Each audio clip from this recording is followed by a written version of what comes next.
Buenos días, muchísimas gracias por su asistencia, las personas que nos acompañan hoy en este día de presentación pública del Dedómetro 2024 de la Fundación Hay Derecho.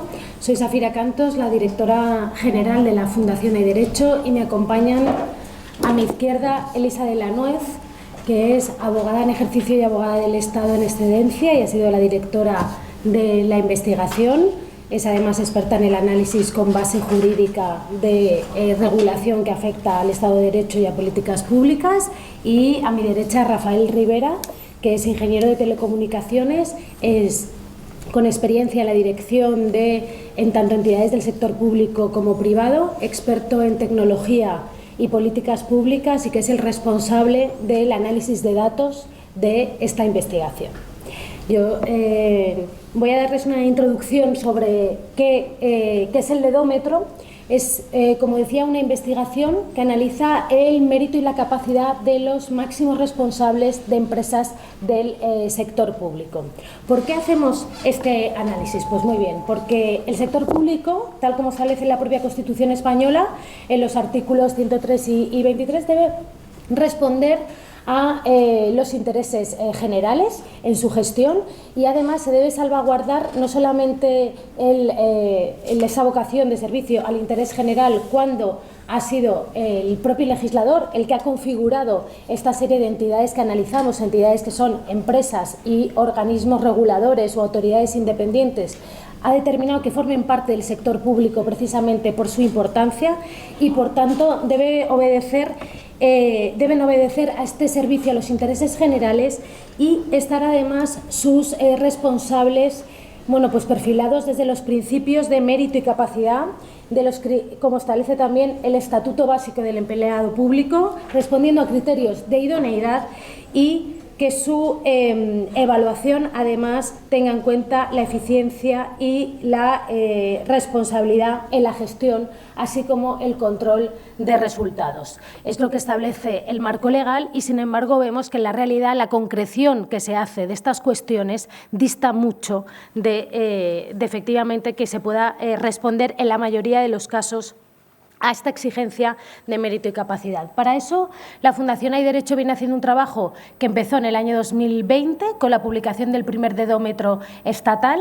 En el año 2021 se hizo un análisis de entidades del sector público del área metropolitana de Barcelona. En el año 2023 dimos el salto al análisis del sector público autonómico con el Dedómetro de las Comunidades Valenciana y la Comunidad de Madrid, y nuevamente ahora en el año 2024 en esta nueva edición del Dedómetro estatal. El Dedómetro es una investigación exhaustiva que abarca un periodo de 20 años, porque lo que pretendemos arrojar es una fotografía en detalle que incluya varias legislaturas, distintos gobiernos, porque lo que se trata es evidenciar cuáles son las fallas del sistema, cómo se puede mejorar y qué tendencias existen para que funcionen bien las instituciones, gobierne quien gobierne. Por eso abarca 8 legislaturas y son 215 los máximos responsables de entidades públicas analizadas. Se analizan además en perfecto detalle, tienen acceso a todos los datos en el dataset que se hace público de la investigación, y en el propio informe completo se recogen no solamente las entidades, sino el nombre y apellidos de todas las personas analizadas. Y, como ven, son 40 las entidades. Las entidades públicas han sido seleccionadas en función de su relevancia, o bien por el tipo de servicio público al que dedican su objeto y por tanto su relevancia para la ciudadanía, o bien por su relevancia presupuestaria o alguna otra singularidad que presentan, para abarcar una muestra de 40 entidades, que es una muestra bastante representativa, entre las que, como decía, hay empresas públicas, el sector público empresarial, y también hay lo que se denomina sector público institucional, donde hay autoridades independientes y otros organismos reguladores. Estamos hablando de empresas públicas que, si me permiten el término coloquial, de dirección de primera división. Cuando hablamos de que hay que de medir y exigir que haya unos requisitos para que los máximos directivos respondan a criterios de mérito y capacidad, no podemos perder de vista que estamos ante grandes empresas, directivos con un salario medio que roza los 160.000 euros anuales. Para que se haga una idea, pues dista muy superior, por ejemplo, al del presidente del Gobierno, con una media de volumen presupuestario de más de 700 millones de euros y con una media, y mucha diferencia entre unas entidades y otras de las que son analizadas, pero con una media de más de 3.200 empleados a su cargo. Por tanto, es evidente que deben exigirse estrictos requisitos de competencia y de capacitación para acceder a estos cargos. De las 40 entidades analizadas, solamente en 11 de los casos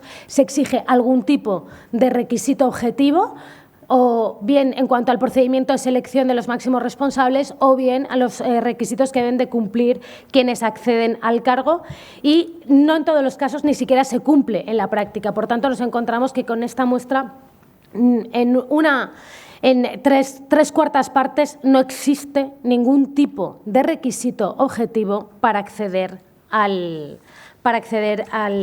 cargo. A continuación, voy a darle la palabra a Rafael Rivera, que va a exponer cuál ha sido la metodología empleada por la Fundación Hay Derecho en esta investigación, precisamente para medir de forma objetiva el mérito y la capacidad de los 215 directivos sometidos a evaluación en el dedómetro, que es la manera de que vean ustedes con total transparencia a qué responden las conclusiones que luego expondremos, porque a fin de cuentas es la única manera de que en esa foto se permita evidenciar dónde están los agujeros del sistema. Muchas gracias, Zafira. Buenos días a todos. La Fundación estamos obsesionados, como no se puede ser de otra manera, por el Estado de Derecho, y una parte relevante del Estado de Derecho es que tenga un buen funcionamiento de todo el entramado institucional, ¿no? Normalmente los estudios que se hacen de instituciones en los países se hacen en base a encuestas de percepción, de empresarios, de sociedad civil, de ciudadanos. Pero nosotros hemos querido ir un paso más allá y analizar un factor que creemos que es crucial en el desempeño de las instituciones, que es la calidad de sus líderes, ¿no? Si contamos con los líderes adecuados en estas instituciones, que, como dice Zafira, son muy relevantes para el funcionamiento de un país, ¿no? Entonces, en ese sentido, lo que queremos es tener los mejores para nuestro país, que lideren estas instituciones que son tan importantes, ¿no? Y analizamos varios aspectos, ¿no? El primero es el de simplemente la formación, ¿no? Esperamos que sean gente con un nivel de formación razonable y, a ser preferible, pues en el ámbito en el que trabaja esa institución, ¿no? Luego, muy relevante es la experiencia profesional. Igual que en el sector privado se contratarían para empresas de este volumen, ¿no? Hablamos de miles de empleados y de millones, cientos de millones de euros, se contratarían a los mejores, pues también aquí queremos los mejores en su perfil profesional, ¿no? Y valoramos tres aspectos del perfil. Uno, que es el general, es decir, cuál es su trayectoria profesional general, cuántos años tiene en el mercado, ha afrontado distintas situaciones, distintas empresas, distintas instituciones. También, muy importante, experiencia específica profesional en la materia del tema que se trate. Piensen que gran parte de estas instituciones son instituciones muy técnicas, ¿no? O puede ser un Renfe, un Correos, una CNMC, Banco de España. Entonces, exigen profesionales técnicos muy formados en la materia específica que trate, ¿no? Pues gestión ferroviaria, logística, economía, en fin, en cada caso lo que corresponda, ¿no? Muy relevante la experiencia en la materia, experiencia en gestión también, dado que son instituciones muy relevantes en cuanto a tamaño y complejidad. Uno se espera que lleguen profesionales que hayan trabajado en empresas o instituciones de una envergadura similar, ¿no? Un poco el mensaje que damos es que queremos que vengan aprendidos, ¿no? Por desgracia, vemos que en muchos casos en este país estas instituciones se convierten en el aprendizaje de estos líderes y gestores, lo cual no tiene sentido, ¿no? Porque lo queremos que vengan aprendidos y que sean ya los mejores, ¿no? Y finalmente analizamos un aspecto que nos parece muy relevante, que es la independencia política. Pensamos que, más allá de que uno sea un buen profesional, es muy relevante que estas instituciones puedan actuar como verdaderos contrapoderes y se tomen decisiones basadas en el interés público y no en intereses partidistas. Y eso exige una independencia política. Y es un aspecto que valoramos de forma muy relevante en el informe. Y hay una última cosa que medimos, que no entra a formar parte del indicador de meritocracia, pero sí nos parece también muy importante, que es la permanencia en el puesto. Es decir, aquellos líderes que están en el puesto unos meses o unos pocos años son incapaces de poner en marcha un plan estratégico en la institución, con lo cual se ve que son simplemente personas que están allí de paso, ocupando un puesto, una ocupación institucional, pero que no son capaces de liderarlas adecuadamente con toda la degradación que al final supone en el medio plazo. Entonces, es un aspecto que también analizamos en el informe. Con todos estos datos lo que hacemos es utilizar una fórmula muy sencillita, que básicamente lo que hacemos es la media de esos 4 factores de formación por un lado y los 4 de experiencia profesional, general, en la materia o de gestión. Ahí hacemos la media y luego lo multiplicamos por un criterio que llamamos de ponderación política, que lo que hace es reducir la nota que se obtiene en base a qué vinculaciones políticas previas ha tenido esa persona que es elegida para el puesto, ¿no? Y según la vinculación reducimos hasta un 50% la nota. Una cosa que quería mencionar y que es relevante es que nosotros estamos midiendo el desempeño posterior profesional de este señor en la gestión de la institución. Lo que valoramos es que el perfil es el adecuado, es decir, que se contrató una persona con el perfil adecuado, lo mismo que sería en el sector privado, lo mismo que uno haría para gestionar una empresa de su propiedad, buscaría a la persona con el perfil adecuado. Que luego desempeñe o mejor o peor el cargo, en eso ya no entramos, aunque indudablemente es razonable pensar que existe una fuerte relación entre un perfil adecuado y una gestión posterior también adecuada, ¿no? Pero, insisto, lo que medimos es el perfil. Y un ejemplo de cómo lo medimos, pues en el caso de la experiencia en la materia, por poner un ejemplo, lo que hacemos es medimos los años de experiencia en la materia en cuestión, pues por ejemplo en el caso de Renfe en gestión ferroviaria, de Adif en infraestructuras ferroviarias o de Obra Civil, y lo que hacemos es obtener una puntuación de 0 a 10 en función del número de años en los que esa persona ha trabajado en temas, en empresas anteriores en esa materia, ¿no? Pues a menos de 5 consideramos que no tiene experiencia relevante y entre 5 y 15 vamos sumando hasta obtener un 10 y siempre obtenemos lo mismo, una puntuación entre 0 y 10 en cada uno de estos factores, con lo cual al final la puntuación general que obtenemos del indicador de meritocracia también es entre 0 y 10. Y un poco viendo la evolución de los distintos indicadores, y en particular empezamos con el general de meritocracia, lo que sí vemos que hay la nota general es muy baja, estamos siempre pues rozando el aprobado pelado, es decir, en esta edición la media está en 5,15 y más de la mitad de los responsables directamente suspenden, es decir, no tienen aprobado para el perfil que uno esperaría por una institución de estas características, y quiero recordar que solo 39 de los 215 obtienen más de un 8. Lo que uno esperaría es que para una institución de estas características tener los mejores del país, ¿no? Incluso de fuera. Hay países que incluso contratan a una persona extranjera, lo que quieren es el mejor. Un ejemplo claro es en los equipos de fútbol, ¿no? Les da igual que sea de aquí a allí, lo que quiero es el mejor, ¿no? Pues yo quiero también el mejor para gestionar mi institución y, sin embargo, solo 39 de los 215 superan el 8. Si vemos una pequeña mejoría, pero que quizá tenga un poquito de trampa según desagregamos los indicadores, ¿no? ¿Por qué? Porque sí vemos que la formación en general es sólida y se ha mantenido sólida a lo largo del tiempo, ya ha mejorado un poquito. Vemos también que ha mejorado tanto la experiencia profesional como en la materia y la de gestión, pero con algunas peculiaridades. Por ejemplo, en la gestión, en la experiencia en gestión, es curioso que lo que estamos viendo es que muchos de estos profesionales la están obteniendo por el propio paso por puestos políticos. Es decir, no es una experiencia profesional en el sector privado, en instituciones o empresas relevantes que les haya dado ese bagaje que uno espera en instituciones de este tipo, sino que es una experiencia que han ido adquiriendo porque han ido saltando de paradores a correos, de correos paso a Renfe, sin ningún criterio, ¿no? Entonces, aunque la damos como válido como experiencia de gestión, en el fondo nos parece que no debería ser tan no nos gustaría que este fuera el perfil, ¿no? Pero sobre todo hay dos cosas que vemos que han empeorado notablemente y que son la independencia política y la permanencia en el puesto. Entonces, creemos que las dos son factores claves que demuestran un poco esta ocupación institucional. Más allá de que el perfil veamos que ha mejorado levemente, lo que está claro es que cada vez son perfiles con menos independencia y posiblemente con menos criterio y con muy poca permanencia en el puesto, lo cual implica que son incapaces al final de poner en marcha estrategias que les permita desarrollar la institución como se merecería, ¿no? Y ya desagregando algunos el indicador por algunos de los tipos de institución, en este caso, lo que vemos es que en el caso de las autoridades independientes, organismos reguladores, la puntuación es más alta, normalmente porque va ligado también a una fijación de criterios establecidos en los propios estatutos de la entidad, donde se fija cómo debe ser ese perfil profesional, con lo cual el perfil pues, es más adecuado. Y vemos, por ejemplo, también que en el caso de empresas públicas, donde hay más arbitrariedad y más discrecionalidad, pues los perfiles son en general mucho más bajos, con lo cual nos contamos con empresas tan importantes como Renfe o como Correos o paradores con perfiles claramente insuficientes, ¿no?, para el puesto, ¿no? Cuando lo analizamos en función del Gobierno, entre el PP y el PSOE, lo que vemos es que las diferencias son mínimas, ¿no? Por desgracia o por suerte, no es un tema de Gobierno, sino que es un tema de cultura política de este país, ¿no? Y vemos que tanto el PP como el PSOE tienen una nota un poquito muy parecida. Hay un poco más de dispersión en el caso del PSOE, es decir, hay más mejores y peores, pero vamos, no hay nada relevante que diferencie a uno de otros, ¿no? Lo que sí hemos visto una pequeña diferencia es en cuanto al tipo de gobierno, ¿no? Los gobiernos últimos de coalición de los últimos años sí mejoran un poquito la nota. Pensamos que sobre todo exige una negociación previa, en fin, ya hay que poner perfiles un poquito más aseados, ¿no?, que no llamen tanto la atención, ¿no? Y eso hace que suba un poquito, aunque también hemos visto que en los últimos tiempos lo que ha reducido mucho es la independencia política. Es decir, aunque sean perfiles un poquito mejores, insisto, la independencia política vemos que ha sufrido mucho, ¿no?, en los últimos años. Y como resumen de los indicadores, pues lo que podríamos decir es que claramente hace falta un cambio, ¿no? Es decir, hay mucho que mejorar en este ámbito.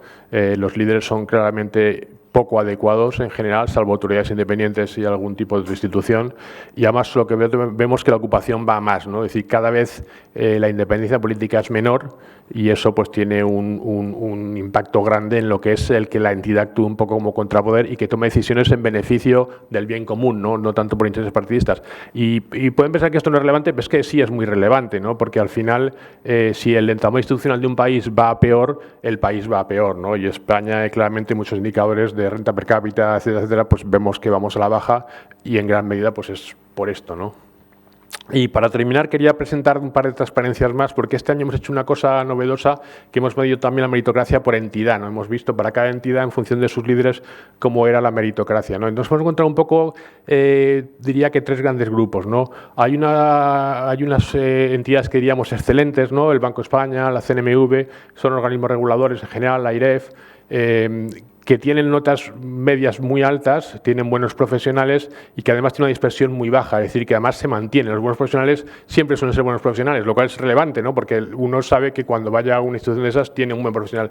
Hay otras en la cola que les pasa lo contrario, ¿no? Por ejemplo, tenemos aparadores, ¿no? Tienen siempre muy malos profesionales, lo bueno es que siempre son malos, ¿no? Es decir, que yo supongo que los directivos de esa entidad cuando llegue dirá, bueno, otro que no tiene ni idea del sector, ¿no?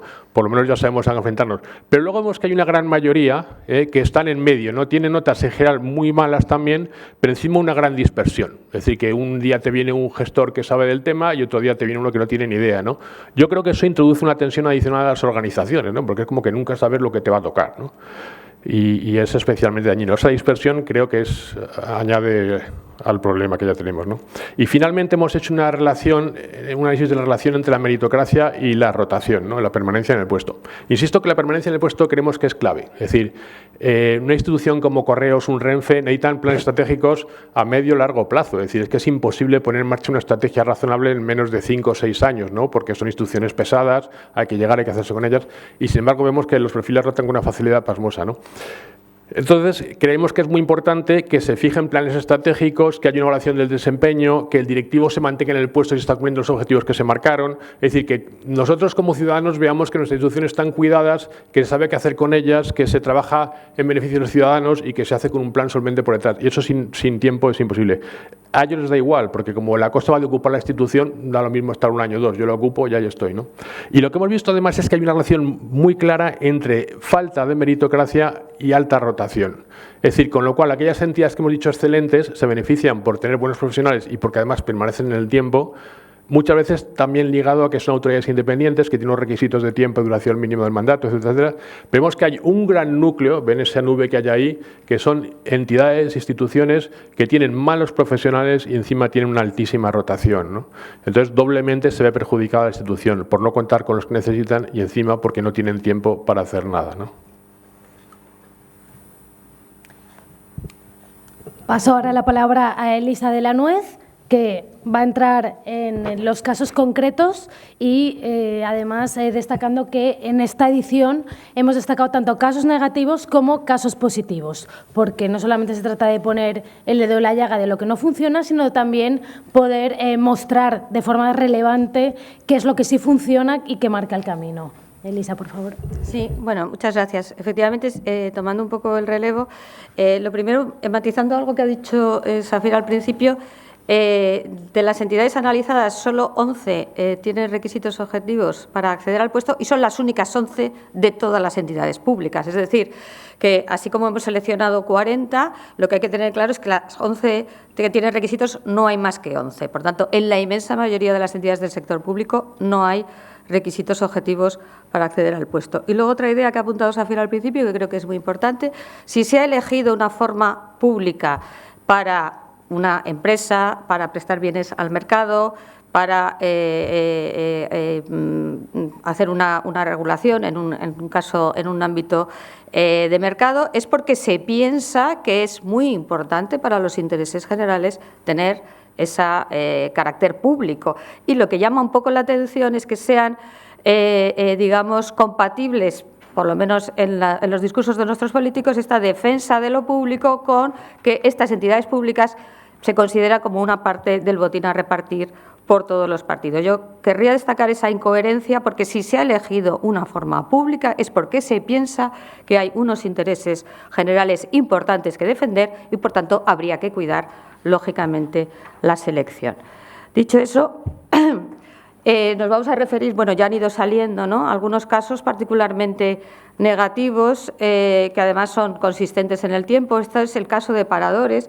Nos reímos un poco cuando preparamos el dedómetro porque claramente Paradores es como la joya de la corona, ¿no? Es algo que claramente debe ser bonito, divertido, debe permitir viajar, alojarte en Paradores y sistemáticamente, tanto por un partido como por el otro, los perfiles no tienen ningún tipo de experiencia en el área turística, en gestión hotelera, y digamos que parece, pues eso, que es un premio, ¿no?, que se da a ciertos políticos en el entorno, eso sí, del Ministerio, en este caso, de Turismo.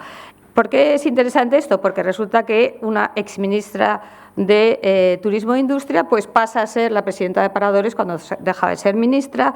Tenemos también otro caso que nos parece interesante porque lo vamos a ver en otra entidad pública, que es el de Pedro Saura, que bueno, pues es una persona del PSOE, que además interesante también como dato, el currículum suyo está mucho más completo en la página web del PSOE que en la página de Paradores, porque una cosa que no hemos dicho y es importante, toda la información en principio es información pública. Nosotros sacamos la información sobre los currículums de las propias entidades públicas, después hablaremos cuando toquemos el tema de transparencia, y digamos que lo que es curioso es que el perfil no está tan completo, por así decirlo, cuando está en una entidad como Paradores o como Correos, pero sí cuando está en la web del PSOE. Es un perfil sobre todo político. Nos ha llamado un poco la atención y esto, insisto, es constante con el PP y con el PSOE. Otro de las entidades que hemos analizado también por un claro, digamos, problema en cuanto a los perfiles de sus dirigentes es Correos. Hay una cosa que se ha dicho al principio, nosotros no hemos analizado en ningún momento la gestión de los organismos, pero es presumible pensar que a menos idoneidad para el puesto, y las dos últimas personas que han ocupado el puesto, o una de ellas se está ocupando todavía, en Correos, digamos, son perfiles, digamos, no adecuados desde el punto de vista del mérito y capacidad, coincide también con unos números de Correos pues realmente preocupantes, ¿no? Lo pueden ver digamos, en la página web, en nuestro estudio, pero podríamos pensar que quizá en una entidad que está teniendo unas pérdidas importantes habría que cuidar un poquito el perfil del máximo dirigente, y no ha sido el caso en los dos últimos nombramientos. Y de nuevo tenemos este caso también que me mencionaba antes de Pedro Saura, porque también es otra característica que vamos viendo en todos los dedómetros, cómo van saltando, lo ha mencionado Rafa Rivera, cómo una persona con vinculaciones políticas pues pasa de Paradores a Correos o puede pasar a Renfe, porque lo importante no es esa experiencia en la gestión, esa experiencia en la materia, sino la cercanía al Gobierno o al ministro de turno. Y el otro caso, que también está muy en los medios y que por eso lo hemos destacado, es el caso del CIS. El caso del CIS es interesante porque siempre ha tenido, como se puede ver en la tabla, perfiles bastante idóneos. Bueno, eran perfiles profesionales. Sabemos que el CIS, bueno, pues es un instituto público que se dedica a hacer análisis sociológico y ahora es particularmente conocido por las encuestas electorales, pero es mucho más que hacer encuestas electorales. Y siempre se ha mantenido un perfil profesional razonablemente idóneo. Y es en los últimos gobiernos en concreto, y en este último en concreto, bueno, gobiernos en plural, cuando, digamos, lo que ha pasado y nos parece relevante es que, habiendo al frente una persona que tiene el perfil profesional idóneo, porque lo tiene, realmente el problema es la vinculación política previa, ¿no? Y esto es lo que penaliza en el cuadro a José Félix Tezanos, que no es que no tenga 40 y tantos años, digamos, de experiencia profesional en la materia, que los tiene, sino que venía directamente, como bien saben, de la ejecutiva del PSOE. Y, aunque insistimos, no medimos gestión, no medimos resultados, pero sí nos ha parecido que es un caso claro, que está además en los medios, donde el continuo sesgo que presentan las encuestas electorales del CIS es achacable, sin más, a un cambio en la persona del director y que, además, ha sido muy contestado por los expertos digamos, en encuestas, ¿no? Por tanto, sí tenemos, aunque sea esa clara vinculación entre un perfil muy político y una aparición de una gestión, en este caso de encuestas electorales, muy, digamos, fuera de lo que serían unos parámetros profesionales, tal y como dicen los expertos. Y luego queríamos también señalar, como también hemos apuntado, el problema de la excesiva rotación, ¿no? Apuntaba también Rafa Rivera, y esto es un tema que se suele ver menos, que un cambio continuo en la presidencia o en la dirección de un organismo, en este caso del SEPES, es imposible que no se convierta en un caos, porque si vemos, por ejemplo, en la última época el número de personas que se van sucediendo en la dirección, pues vemos que desde un punto de vista puramente de sentido común es imposible que haya una dirección estratégica, que haya el reposo suficiente para que cuando llega el nuevo directivo pues empiecen a hacerse las cosas de una forma. Eso es radicalmente imposible. Pensemos cualquiera de nosotros si en nuestra empresa o en nuestra institución continuamente estuviese cambiando nuestro directivo, ¿no? Sencillamente las directrices cambiarían, no sabríamos a qué atenernos. En este caso, además, se trata de la entidad que se dedica a suelo y vivienda, y parece importante que en un momento donde la vivienda es una preocupación también de carácter público, ¿no? Digamos que está en el debate público, que se supone que es una prioridad para el Gobierno, pues resulta que la entidad, digamos, estatal que se encarga de esto, pues bueno, pues parece que se le puede cambiar al directivo continuamente, ¿no? Lo que da una idea de esa incoherencia que decimos entre las cosas, la importancia de lo público y de ciertas políticas públicas y la realidad de lo que ocurre. Y luego, como también decía Safira, pues este año hemos destacado también los casos positivos. También es cierto que los casos positivos tienen un poquito de trampa, y la trampa consiste, como ya decíamos, en que en este caso la regulación sí exige requisitos objetivos para el puesto. Nuestra ganadora absoluta es la Autoridad Independiente de la Responsabilidad Fiscal, que además es relativamente reciente, solo ha tenido dos presidentes, José Luis Escrivá, que es actualmente ministro, y la actual presidenta, que además vamos a tener el honor de que nos acompañe en la presentación pública del estudio. En todo caso, como vemos, son personas que están en el 10, esto es absolutamente excepcional, son las personas idóneas por mérito y capacidad para presidir la entidad. Esto no es casualidad, eso no solo porque esto hay unos requisitos objetivos que son muy estrictos, sino también porque la AIREF fue una entidad pública impulsada o exigida, vamos a decirlo así, por la Unión Europea a raíz del rescate financiero. Por tanto, digamos, no es casualidad que tengamos estos resultados tan altos, no solo, insisto, por estos requisitos objetivos, sino porque políticamente era muy importante desde el punto de vista de la Unión Europea que esta autoridad, que es la que controla, hablando en plata, déficit público, la estabilidad presupuestaria, en fin, todo aquello que dio tantos problemas en la anterior crisis, tenga una dirección profesional e independiente. Y como ellos mismos dicen, ellos son un poco el pepito grillo del Gobierno en relación con el gasto público, con las pensiones. Yo les invito, si tienen interés, realmente todos sus informes son realmente muy buenos, muy técnicos y, pues como digo, tienen esa función un poco de hacer ese contrapeso con respecto a los números de digamos, el gasto público. Banco de España sería otro ejemplo similar, también con requisitos objetivos para el puesto y también con una trascendencia que se vio también clarísimamente en la anterior crisis financiera y que ha llevado hasta este momento a perfiles profesionales muy idóneos.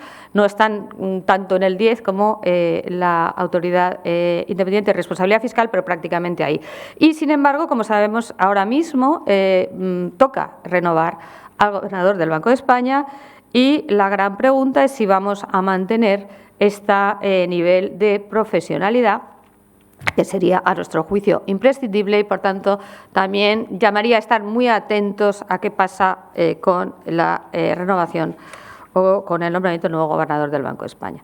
La CNMV, que es la Comisión Nacional del Mercado de Valores, aunque no tiene unos números tan buenos, por así decir, una puntuación tan buena, tiene un poquito más de dispersión, también es un buen ejemplo y, de nuevo, porque existen esos requisitos objetivos, aunque aquí, como pueden ver, hay una mayor dispersión, pero bueno, estamos en todo caso por encima de la media, pero de nuevo, como digo, con requisitos objetivos para los nombramientos. Y por último, queríamos destacar una entidad donde no hay requisitos objetivos de nombramiento, porque esto es importante. Hay que transmitir la idea de que, aunque no haya unos requisitos objetivos de nombramiento, las normas nada impide, es más, lo contrario, como decía Safira al principio, que se exijan esos requisitos sencillamente por una buena praxis o porque se considera que es la forma de cumplir con los principios constitucionales de mérito y capacidad. Bien, pues esta empresa pública, Aquamed, no sé si les sonará, es una empresa pública que tuvo muchos escándalos de corrupción, que además la ventaja o el inconveniente es que fueron tanto en la época del PSOE como en la época del PP, con directivos, algunos de ellos terminaron en la cárcel directamente, y claramente alguien pensó o alguien decidió que debían tener una dirección pública más profesional. Probablemente pensamos, nadie nos lo ha dicho, pero pensamos que como reacción a esa etapa previa donde esos directivos tan poco profesionales con mucha vinculación política habían dado lugar a una serie de escándalos muy importantes en temas de... Aquamed se dedica al tema de aguas, en casos, digamos, casos importantes de corrupción que, insisto, llevaron incluso a la cárcel a algunos directivos en plural. Por tanto, parece que también puede haber una cierta reacción a ese tipo de malas prácticas en entidades que, insisto, no tienen requisitos objetivos como son la inmensa mayoría. Queríamos hacer también un pequeño análisis de transparencia porque, como les decía, y esto es importante, nuestro informe parte de datos públicos. ¿Por qué? Porque la ley de transparencia, en este caso la ley estatal, exige una serie de que determinada información pública se publique. Exige de forma obligatoria, es decir, una entidad pública tiene que publicar una serie de información. Aquí, digamos, son la información que tiene que publicar y que nosotros hemos analizado, y tienen un poquito más oscuro aquellos supuestos que afectan directamente a el estudio sobre mérito y capacidad, que serían el perfil y la trayectoria profesional de los máximos responsables de la entidad, las retribuciones del personal directivo y las indemnizaciones en caso de cese. Estos son 3 requisitos legales que tienen que estar obligatoriamente en las webs de las entidades y que afectan directamente a nuestro estudio. Pero nosotros hemos analizado los 9. Y además, esto también es una novedad, nosotros hemos añadido otros requisitos que no son requisitos legales, pero que pensamos que son muy relevantes para determinar en qué medida una entidad de estas características, una entidad pública, es transparente. Aquí tienen un poco todo lo que hemos analizado y, bueno, pues vamos a ver un poco qué es lo que nos sale en estos indicadores de transparencia. Pues lo que nos sale, que tampoco era muy difícil de, digamos, de averiguar, es que la mayor meritocracia tiene normalmente un reflejo en una mayor transparencia. De hecho, aunque no lo veo bien, el que gana, ¿no? Es la IREF y el Consejo de Transparencia están en el top. Vale, la IREF, que es, digamos, la que sale mejor en nuestro indicador de mérito y capacidad, es también la mejor en transparencia. Bien. También está muy bien el Consejo de Transparencia y Buen Gobierno, pero en fin, es que es el órgano encargado de la transparencia y el buen gobierno, sería triste que no estuviera ahí. Y en el lado opuesto, en cambio, tenemos entidades que ya nos salen, salvo el Reina Sofía, que eso es una excepción efectivamente, entidades que no salen demasiado bien o que salen muy medianas en los indicadores de mérito y capacidad. Bueno, por tipo de entidades volvemos a ver un poco lo mismo. Las autoridades independientes son las más transparentes, son aquellas que tienen requisitos objetivos. Esto puede ligar con una idea que cuando tu principal directivo claramente reúne unos requisitos de mérito y capacidad, tú no tienes ningún problema en enseñarlo, es decir, en colgar su currículum y con todo tipo de detalles. Cuando no es así, pues a lo mejor cuelgas algo que no es exactamente un currículum, eso no lo hemos visto mucho, es una especie de resumen, algo, digamos, que no es propiamente hablando un currículum como lo entendemos todos, como lo entregaría uno a una empresa de selección, ¿no? Y, por tanto, sí da la sensación de que un poco de vergüenza torera sí que hay con respecto a algunos directivos cuando no encuentras un currículum, digamos, como el que todos entendemos que debe haber, y, en cambio, sí lo tienes en aquellas entidades que puntúan mejor en mérito y capacidad y no tienen problema en mostrarlo. También otro resultado que nos ha parecido relevante, el 85% de las entidades incumplen la ley de transparencia. Aquí nos referimos al incumplimiento de las obligaciones legales de la ley de transparencia, por tanto esto también llama un poquito la atención. Estos son obligaciones legales, tendrían que estar. De hecho, en nuestro estudio, dado que no siempre teníamos esa información pública, hemos tenido que recurrir, también se explica en la metodología, a otras fuentes, que otras fuentes pueden ser el LinkedIn, donde hay mucho currículum que está en LinkedIn, incluso a noticias de prensa, incluso hemos tenido que ir de una entidad pública donde no estaba el currículum a, como lo he mencionado antes, a la página web del Partido Socialista donde sí estaba el currículum. Es decir, hemos tenido un poco que hacer ese tipo de ejercicios precisamente porque donde tiene que estar, que es en la página web de la entidad, no siempre estaba la información o no siempre estaba completa la información. Bueno, y luego las propuestas, ¿no? Ah, perdón. Sí. Sí. Ah, perdón.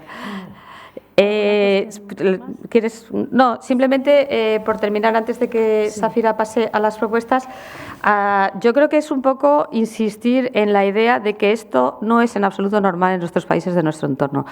Por eso algunas de las propuestas que va a comentar ahora Safira vienen del derecho comparado, es decir, cómo se hace en otros sitios.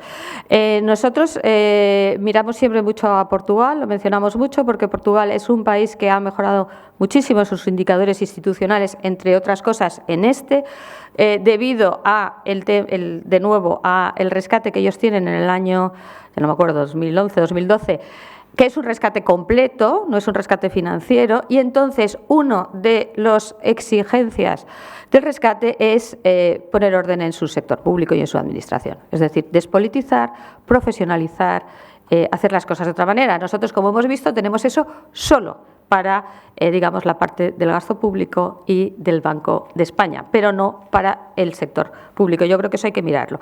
Y en otro punto, ya te dejo paso, es también en otros países que no han tenido ningún tipo de rescate, donde estas prácticas, digamos, de exigir requisitos, mencionaba Rafa, incluso ver anuncios en la página web del organismo o en periódicos pidiendo candidaturas de fuera del país. Yo me acuerdo para el Banco de Inglaterra, que por cierto acabó siendo un canadiense, para la BBC están puestos anuncios, son entidades públicas como las nuestras, están puestos anuncios para tener no ya los mejores candidatos de dentro del país, sino incluso de fuera.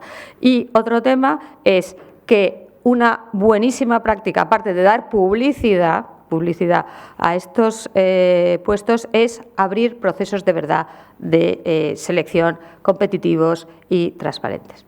Y ya con eso, Safira, cuando quieras. Bueno, pues en la parte final vamos a formular las propuestas, pero quería antes clarificar una cuestión y es informar que nos hemos dirigido a todas las entidades analizadas en el curso de esta investigación, tanto para requerir la información que faltaba en su caso como remitiéndoles las fichas técnicas de los datos que estábamos utilizando para el análisis, dándoles la oportunidad de contraste o corrección de esta información. De hecho, hay entidades que lo han hecho y o bien nos han complementado información o bien incluso han corregido sus propias páginas web, lo cual ha sido ya un impacto positivo en el curso mismo de la investigación, de mejorar la información que había puesta al público, porque la pretensión de este informe no es tener razón, es que las cosas mejoren. Y entonces, por eso, facilitamos al sector público que haga las cosas bien desde el principio. Ojalá podamos llegar al punto en que haya un dedómetro donde las conclusiones no sonrojen a nadie. A la vista de este análisis que hemos hecho, las propuestas, retomando lo que ya avanzaba Elisa, son el establecimiento de requisitos objetivos para acceder al máximo puesto directivo, el que existan esos procesos de selección abiertos, transparentes y competitivos, que además en esos procesos se establezcan también contratos de desempeño y de rendición de cuentas. Hemos señalado que desde Hay Derecho no hemos analizado los resultados de la gestión, pero esto no significa que no le demos importancia. Creemos que deben ser analizados y que además también eso no solamente es asegurar que puedan acceder personas más capacitadas al puesto, sino también que aquellas que sí lo están no sean removidas de sus puestos por razones no relacionadas con su adecuada gestión, porque muchas veces, incluso también cuando se logra acceder a una persona al puesto que está más capacitada, sabe que no va a ser su gestión la que le mantenga en el puesto, sino que va a ser el estar a veces, pues bueno, a responder a ciertos servicios de otro interés distinto al interés general. Entonces, esta rendición de cuentas sí que exigimos que se haga y que además, desde luego, también toda la transparencia que permite no solamente el acceso a la información, sino a la información de los directivos, sino a la información de los resultados de gestión de la entidad, esté puesta a disposición y sean los máximos responsables de la entidad los que sean a su vez responsables esos directivos de que la transparencia se cumpla, que no sea vista como algo colateral, y que la información que se facilita de los directivos obedezca a criterios estandarizados. Proponemos un modelo de currículum, un currículum normalizado que permita de verdad no hacer resúmenes, digamos, de literatura adecuada a la ocasión, sino de verdad ofrecer la información del perfil y la trayectoria de la persona que accede al cargo, y que se publiquen también no solamente los currículums de los perfiles de los máximos responsables actuales, sino también del histórico de los años precedentes que han ocupado las respectivas responsabilidades en la entidad. En suma, que el talento que existe pueda alcanzar las máximas responsabilidades del sector público, y que también no solamente eso permita elegir mejor, sino también que las personas que quieren acceder al desempeño de esas funciones tengan acceso. Tenemos totalmente normalizado que en el sector privado puedes postularte a un puesto y puedes resultar elegida o no. Cuando yo me postulé a la dirección de la Fundación Hay Derecho, podía resultar elegida o no en ese proceso de selección, y lo tienen la mayoría de las personas lo tenemos asumido cuando concurrimos a un puesto, ya sea en la función pública, en unas oposiciones, por ejemplo, o ya sea en el sector privado. Entonces, ¿por qué en los puestos clave de empresas del sector público y de otros organismos y autoridades del sector público se normaliza que tenga que estar apalabrado en los pasillos de forma opaca en lugar de respondiendo a procesos objetivos de selección? Tenemos que salir de ese paradigma. Como decía Elisa, se hace de otra manera en otros sitios y, por tanto, lo que ponemos sobre la mesa son propuestas y soluciones perfectamente viables. Con esto quedamos a disposición. Muchas gracias y, como decía, a disposición para las preguntas o comentarios que quieran formular. ¿Alguno tiene una pregunta? ¿No? ¿Sí? Hola, ¿qué tal? Soy Irene Tavera de OK Diario. Quería comentaros si se va a impugnar alguno de estos nombramientos a raíz de las conclusiones del dedómetro. Gracias. Oye, no hay ninguna posibilidad de impugnar los nombramientos porque, como he dicho, no hay requisitos legales.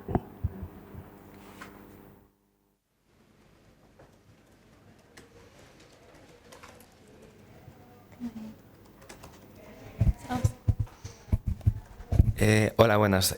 Soy Yadiker Lucea del Diario Público. En el informe, aunque no sea este el tema que tratáis, sí que se menciona una desproporción entre el número de hombres y mujeres en la dirección de las entidades públicas. Quería preguntaros, porque sí que el informe habla de que solo un 25% de los máximos responsables son mujeres. Me parece que este dato hace referencia al total de los 215 responsables analizados, pero luego también se menciona que de los 73 máximos directivos evaluados hay 50 hombres y 23 mujeres. Quería preguntar exactamente cuál es la diferencia de cada una de las muestras. Entiendo que quizás unos son los máximos responsables y otros son un equipo de dirección. No, asesores nuevos.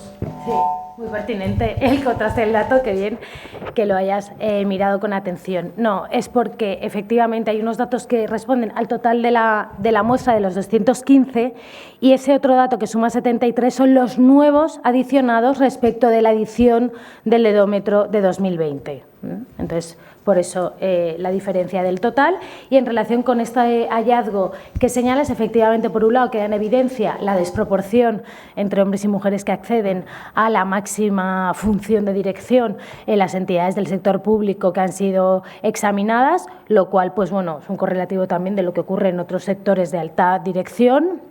Damos también el dato de las empresas del IBEX, que es todavía mucho más acuciantes, pero desde luego, si se habla de políticas públicas de igualdad, hay que poner también la mirada dentro del sector público empresarial, y además ahí se han obtenido una serie de hallazgos que sí que hemos considerado relevantes y que merecen una reflexión. Es que, en general, el indicador de experiencia en la materia específica sale una media más elevada en las mujeres y, sin embargo, también los datos que muestran politización también salen más elevados y, por contra, salen más bajos los indicadores que tienen que ver con la experiencia general de gestión. Esto nos puede llevar a ver una tendencia de que a la hora de elegir a mujeres para los puestos, normalmente se suelen elegir más en un entorno o suelen tener que requerir de relaciones más politizadas y exigírseles una especialización mayor en el sector de lo que parece que es tendencia en el caso de los varones.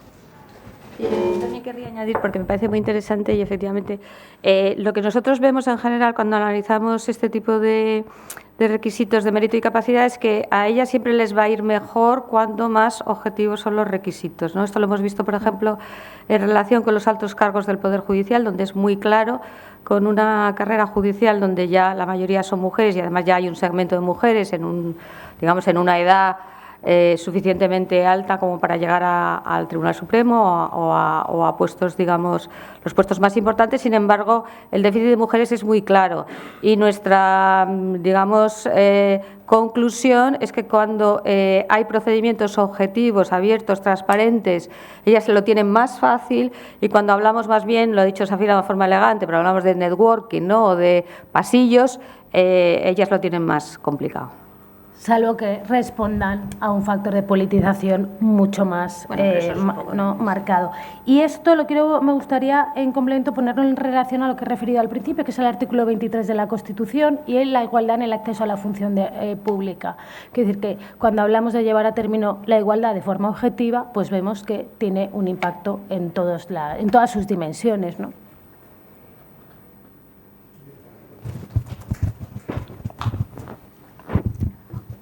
Hola, respecto a lo que acabas de comentar, bueno, soy Yolanda de Confidencial.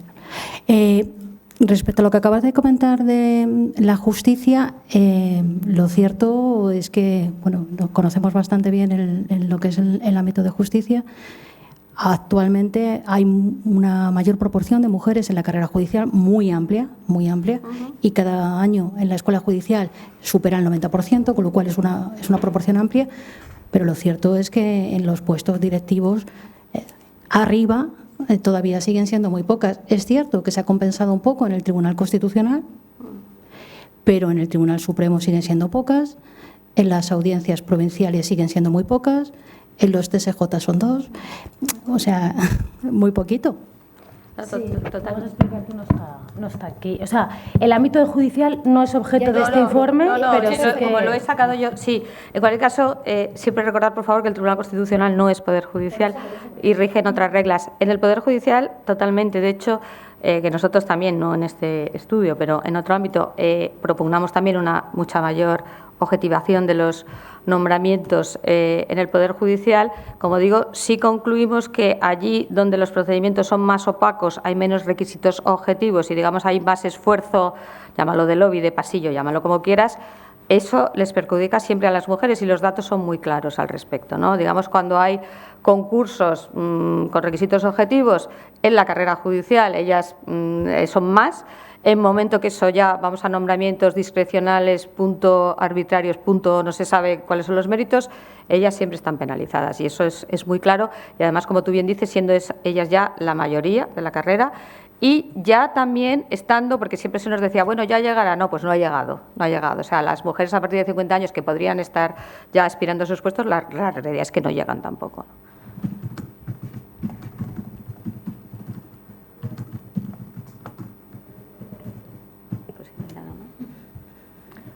Pues si no hay nada más, simplemente agradecerles y decir que mientras celebrábamos esta rueda de prensa se ha hecho público en nuestra página web el informe y todos los archivos de datos que hemos utilizado para su elaboración. Pueden entrar desde ayderecho.com y enlazar a el Dedómetro de 2024. Muchas gracias.